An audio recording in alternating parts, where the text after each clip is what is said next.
Good morning, class. Today we are going to discuss about Java programming और Java programming में हम लोग आज थ्रेड्स की चर्चा करेंगे जो हम लोगों का यूनिट 4 में डिस्कस करना है। ओके क्लास, तो Java प्रोग्रामिंग में यूनिट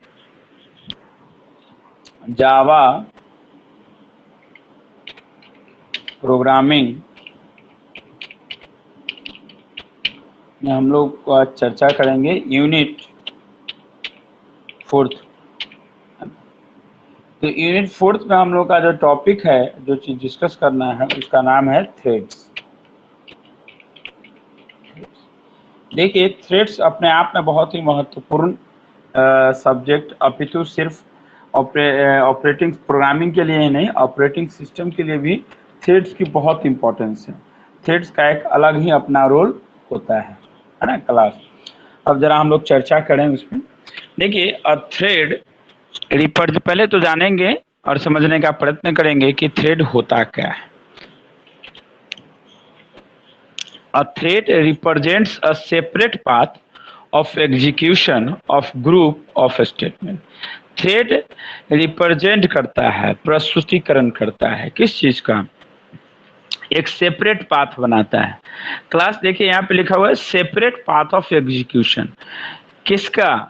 स्टेटमेंट के ग्रुप का एक अलग से सेपरेट पाथ बना, यानी थ्रेड क्या करता है? रिप्रेजेंट करता है किस चीज को? Aman, separate path of execution of the group of the statement.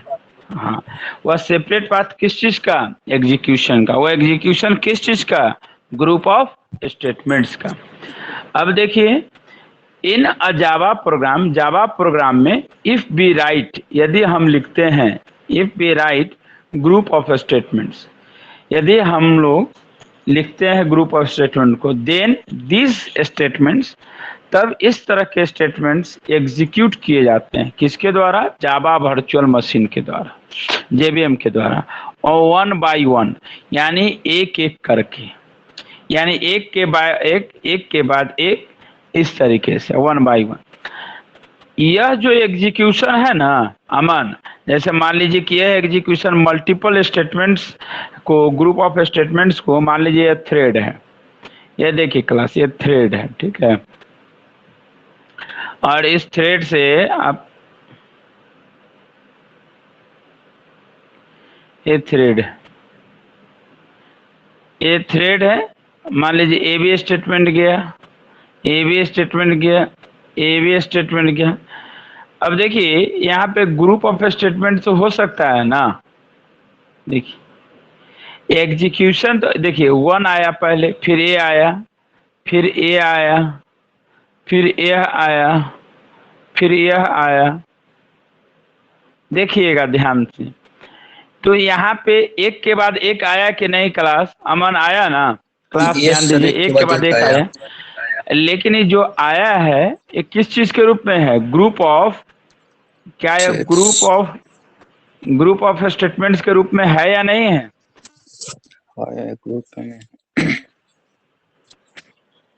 Group of statements.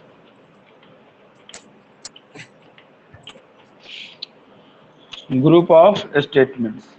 और बीच बीच में अमन, आप मुझे सॉफ्ट कॉपी और हार्ड कॉपी का डेट थोड़ा रिमाइंडर कराते चलिएगा, क्योंकि आप लोगों के ग्रुप में और बैच में कुछ ऐसे स्टूडेंट हैं जो भूल जाते हैं, तो हमको डेट याद करा दिया कीजिएगा कि कब कब जमा करना है, ठीक ना, ताकि हम रिमाइंडर करा सकें। जो ग्रुप ऑफ स्टेटमेंट्स हुआ, तो ये ग्रुप ऑफ स्टेटमेंट्स एग्जीक्यूट कब हुआ? एक एक करके हो रहा है। वही चीज कहा जा रहा है कि जावा प्रोग्रामिंग में, जावा में आप इफ बी राइट, यदि हम लोग लिखते हैं ग्रुप ऑफ स्टेटमेंट्स को, तब इस तरह का स्टेटमेंट्स एग्जीक्यूट जो किया जाएगा जावा वर्चुअल मशीन के द्वारा, वो वन बाय वन कराया जाता है। यानी कि जो ये वन बाय वन स्टेटमेंट आपने देखा ना, देखिए ये वन बाय वन, अभिनंदन, ये वन बाय वन जो स्टेटमेंट दिख रहा है, एक के बाद एक आया है ना? हाँ सर।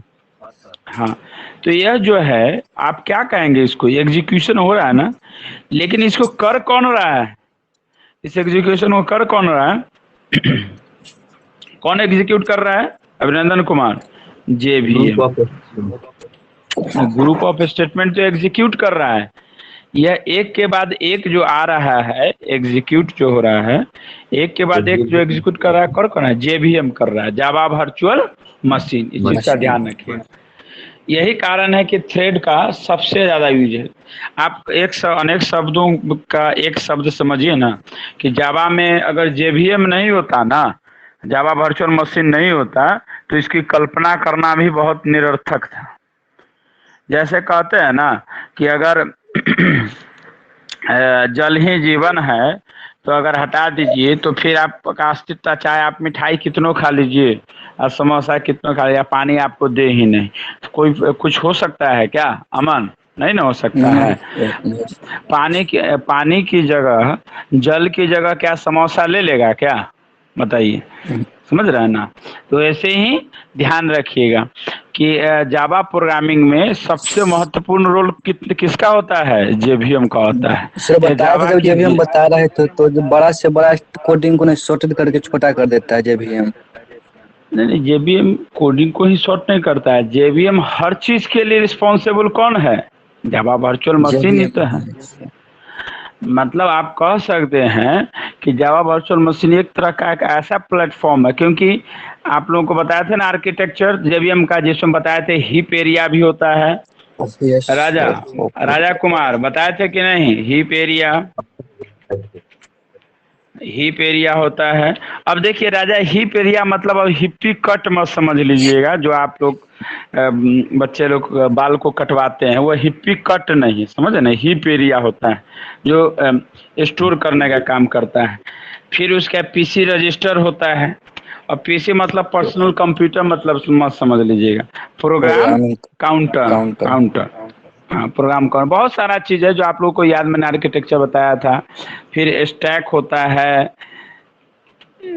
फिर उसके बाद आपको नेटिव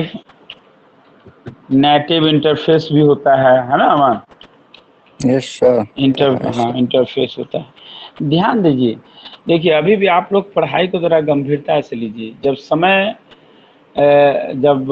समय आएगा, जब समझ आएगा तो समय नहीं रहेगा, और जब समय है तो अभी आप लोगों को समझ में नहीं आ रहा है, तो इस चीज का ध्यान रखिए।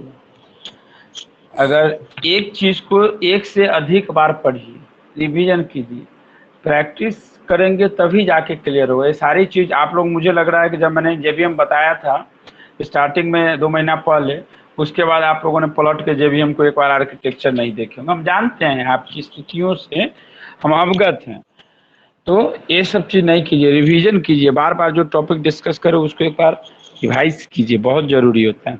अब देखिए यहाँ पे कहा जा रहा है this execution is called thread, Java को लिखा है।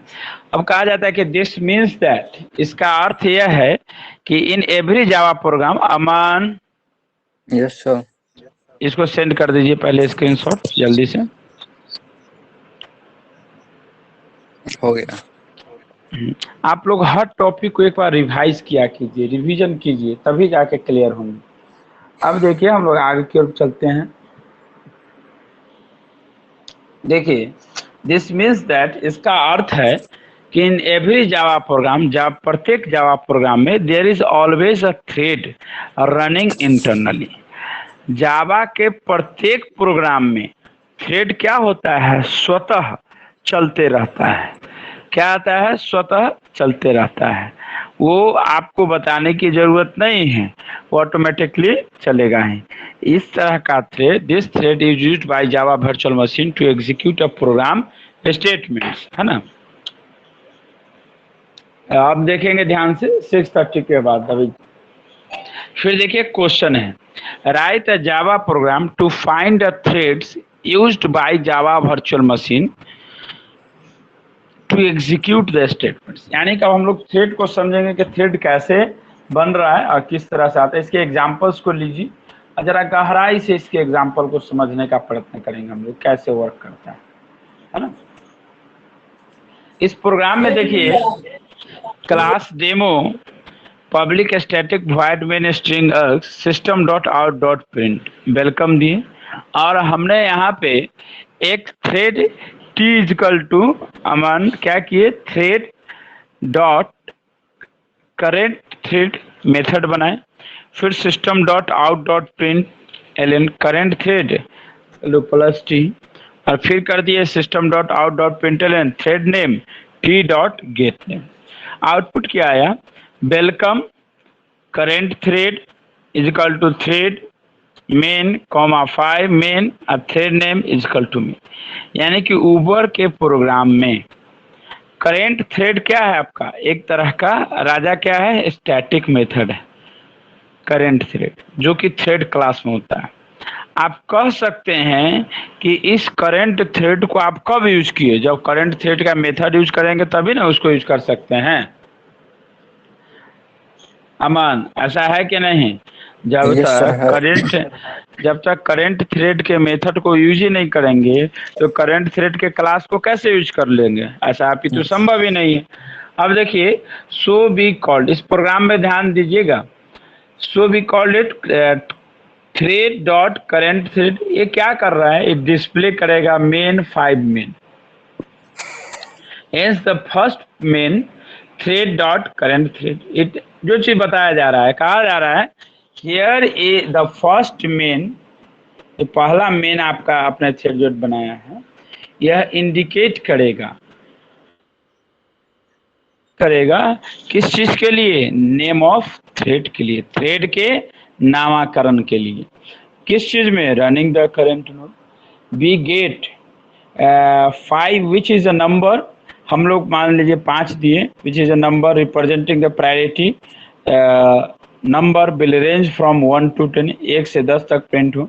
इट इज मिनिमम प्रायोरिटी, ये कम से कम प्रायोरिटी होना चाहिए, और 10 हमारा क्या हो, मैक्सिमम प्रायोरिटी ऑफ थ्रेड।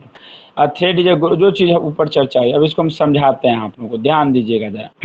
जैसे देखिए आप गए कॉलेज में या स्कूल में जाते ही होंगे अमान, है ना, यस सर। अमान ध्यान से समझिएगा यस इसका सर। स्टेटमेंट पूरा। तो राजा कुमार, एग्जाम्पल लेते हैं, राजा कुमार, क्या राजा कुमार नाम का पहले से व्यक्ति स्कूल में बच्चा होगा कि नहीं होगा, होगा। तो देखिएगा कॉलेज या स्कूल का सेक्शन क्या करता है, जरा ध्यान दीजिए। ABC कर देता है। हाँ, या राजा कुमार 1, अगर राजा राय आ गया तब तो कोई दिक्कत नहीं, ध्यान दीजिए। अगर राजा पासवान आ गया तो भी कोई दिक्कत नहीं, चल जाएगा। अगर फर्स्ट और सेकेंड दोनों की बात करें, राजा चौधरी आ गया तो भी कोई दिक्कत नहीं। लेकिन दिक्कत कब होगा, जब राजा नाम से कॉलिंग होगा तब तो दिक्कत हो जाएगा ना अमन। अब एक के बेर यस सर। हाँ चौधरी राय वाले राजा, पासवान वाला राजा, कुमार वाला राजा, चौधरी वाला सर राजा, को सब राजा चिल्लाए। दौड़ जाएंगे, सब दौड़ जाएंगे, है ना, कि सर हमको बुला रहे हैं तो हमको बुला रहे हैं। लेकिन वही पूरा नाम तो अमूमन, सामान्य तौर पे अमूमन होता क्या है कि आप जितना भी उठा लीजिए, लगभग जो है सब पहला नाम से ही सबको कॉल किया जाता है। क्या आपका यस टाइटल सर। क्या है, आप कहीं भी किसी को टाइटल से कहीं नहीं चर्चा किया जाए, उसके स्टार्टिंग नेम से उसको बुलाया जाता है। तो अब हम किसी को थोड़े बुलाएंगे नाम से कि राजा कुमार किधर है, राजा राय किधर है, राजा पासवान किधर है, राजा चौधरी का है, तो ये सब नाम से तो नहीं बुलाएंगे ना, हम सीधा बोलेंगे राजा। तो अभी क्या होगा, सब एक बार आ जाएगा, चाहे पासवान हो, राय हो, चौधरी हो, जो भी हो। तो इस चीज से बचने के लिए आप क्या करेंगे, अलग अलग थ्रेड बना दीजिएगा कि नहीं बना दीजिएगा। अगर हम कर देंगे राजा फर्स्ट, अगर इंडिकेट कर दिया, अभी एक वर्ड था ना वहां पे लिखा हुआ है इंडिकेट, अमन, यस सर। 1 2 अब देखिए अब वही चीज यहाँ पे करने जा रहे हैं। अगर अब हम एक बार सबको समझा दिए, किसको किसको, राजा कुमार को, राजा कुमारी भी हो सकता है कोई, आजकल जेंट्स और फीमेल का नाम अंतरे नहीं समझ में आता है, बहुत जगह चर्चा में, है ना, आजकल नामों अजब है, लगता है वो नाम होना चाहिए गर्ल्स का, होता है बॉयज का, नाम होना चाहिए गर्ल्स का, होता है बॉयज का, बॉयज का नाम होना चाहिए तो गर्ल्स का होता है। आजकल स्ट्रिंग पुलिंग का पता ही नहीं चल पा रहा है, समाज बहुत दूसरे रास्ते पे चल चुका है। देखिए यहाँ पे अब हम कर दिए राजा फर्स्ट, तो अब क्या है, इंडिकेट हो गया ना, पहला थ्रेड बना दिए राजा टू। तो अब कोई दिक्कत रहेगा? जैसे नहीं। आपको याद होगा, आप लोगों का नाम में एक अमन फर्स्ट अमन टू करके हम बुलाते थे कि नहीं, इंडिकेट करके? Yes sir. अभिनंदन, अभिनंदन कुमार बुलाते हैं ना। हाँ तो अमन फर्स्ट अमन टू क्यों बुलाते थे? नाम में तो अंतर था, वो अमन चौधरी था और ये अमन यादव थे, लेकिन हमने कभी टाइटल बुलाया नहीं। हम क्या कहते थे? अमन फर्स्ट, अमन सेकेंड, अमन थर्ड, अमन फोर्थ, जो भी हो। समझ में आ गया ना? तो यहाँ पे कितना थ्रेड क्रिएट किया, नाम एक, लेकिन उसका इंडिकेशन नंबर क्या हुआ, अलग अलग हो गया ना। यही चीज बताना चाह रहे हैं। तो आप लोग अमूमन मुख्य तौर पे समझ गए होंगे। अब हम लोग इस प्रोग्राम को थोड़ा आप लोग इसको देख लीजिएगा और इस प्रोग्राम का आज असाइनमेंट दे देते हैं ताकि आप प्रोग्राम को कर लीजिएगा। थोड़ा टाइप से को बता ही देते हैं। तब देखिए, अब थ्रेड का ग्रुप ऑफ स्टेटमेंट जो एग्जीक्यूट करेगा अमन, वो दो तरीके से करेगा, एक सिंगल टास्किंग और दूसरा मल्टीटास्किंग। अमन ध्यान दीजिए। Yes sir. तो सिंगल टास्किंग में क्या होगा, only one task is given. Task करेगा। पहला टास्क दिया जाएगा किसको? प्रोसेसर को, एट ए टाइम, एक समय में। इसका अर्थ है कि वी आर वेटिंग, हम इंतजार करेंगे दूसरे टास्क के लिए, फिर बैठेंगे, फिर इंतजार करेंगे दूसरे टाइम के लिए, फिर बैठेंगे, फिर दूसरा इंतजार करेंगे। ये प्रोसेस क्या हो जाएगा, बहुत लंबा चौड़ा प्रोसेस हो जाएगा। मतलब समझे कि नहीं? जैसे आपने थोड़ा काम किया उसका फिर वेट किए तो फिर काम किए। हाँ हाँ, वही चीज कहना चाह रहे हैं। डायग्राम को सिंगल टास्किंग में यही प्रॉब्लम, मान लीजिए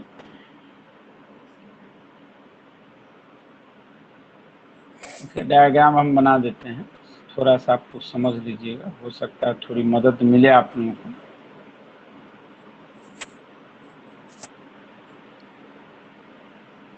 देखिए सिंगल टास्किंग के डायग्राम को देखिएगा, राजा डायग्राम को समझिएगा। डायग्राम ही लेते हैं, कुछ चीज तो हम एक्सप्लेन कर ही दिए आपको। देखिए इस डायग्राम ने चीज ध्यान दिया, एक वर्क यहाँ पे, देखिए यह जो वर्क है अमान, पहला यस काम सर। एक कंप्लीट हो रहा है, फिर ये क्या कर रहा है, वेट कर रहा है। राजा क्या कर रहा है, वेट कर रहा है। ये दूसरा तब तक परफॉर्म नहीं होगा जब तक पहला कंप्लीट, फिर दूसरा कंप्लीट हुआ तो फिर तीसरा के लिए वेट किया, फिर तीसरा कंप्लीट हुआ तो फिर चौथा के लिए वेट किया। तो ये क्या कहला, क्यों वेट कर रहा है? मान लीजिए एकदम एक के काम परफॉर्म करेगा। जैसे समझिए कि राजा को कोई सामान दे दिया, जैसे राजा गए कोई काम करवाने, मतलब ऐसे समझिए आटा पिसवाने जाता है ना आदमी, ऐसे समझ लीजिए, या कोई भारी सामान लेके आप चलिए, भारी सामान उठा के आप चलिए। तो क्या होता है, भारी सामान आप लेके चलेंगे, या आप देखते भी होंगे अब तो लोग साइकिल पे करने लगा है, पहले होता था। तो क्या हुआ, पहला काम आप थोड़ा दूर चले, आप थक गए तो आप किसी को कहते हैं कि हमारा सामान थोड़ा उतार दो। टोकरी ऐसे समझिए ना कि कोई टोकरी लेके दूर तक सामान फेंकने जाना है उसको, टोकरी में बहुत सारा सामान रखा हुआ, तो क्या करता था, थोड़ा देर रुक जाता था, फिर उतार देता था। जैसे जो बड़ा बड़ा सामान टोकरी में लेकर सब्जी वाली या बहुत सारा, पहले या अपने आसपास में देखते होंगे कि अगर लॉन्ग टूर तक जाना होता है, मैंने ज़्यादा दूरी तक, तो थोड़ा देर वेट करके फिर फेंक देंगे, फिर थोड़ा देर वेट करेंगे, फिर फेंकेंगे। यानी क्या है, सिंगल टास्किंग में यही हो रहा है कि पर्सन एक है लेकिन प्रोसेस तो परफॉर्म हो रहा है ना। प्रोसेस कितना परफॉर्म हुआ, 4 प्रोसेस नहीं हुआ, 1 हुआ, 2 हुआ, राजा 3 हुआ, 4 हुआ, प्रोसेस तो परफॉर्म हुआ, लेकिन हो क्या रहा है, सिंगल। यानी कि इन अ सिंगल टास्क, केवल एक ही टास्क एक समय में प्रोसेसर को दिया जाता है और यह वेट करता रहता है, इंतजार करता रहता है कोई आए और राजा कुमार का टोकरी को उठा दे, धरा दे, फिर थोड़ा देर चले फिर गिर गया, फिर इंतजार करते हैं कोई आए इनको टोकरी को उठा दे, है कि नहीं अमन? तो क्या है, yes sir. Waiting of processor time हो जाता है। तो सिंगल इसको हम लोग क्या कहेंगे, सिंगल टास्किंग, ठीक है। अब देखिए मल्टीटास्किंग क्या है। In multitasking several jobs are executed, एक से अधिक जॉब क्या होगा, जॉब मतलब यहाँ पे वो काम वाला जॉब नहीं, वर्क वाला जॉब है, टास्क किसको बोलते हैं। Several task are executed at a time, बहुत सारा काम एक ही समय परफॉर्म हो जाएगा। These jobs are executed by processors simultaneously, ये सभी टास्क जो है एक ही बार में परफॉर्म किए जाएंगे, ठीक है। तो क्लास आप समझ गए होंगे। अब हम यहाँ तक अमन, यस सर। हम रिकॉर्डिंग स्टॉप कर रहे हैं चूंकि लाइट कट चुकी है।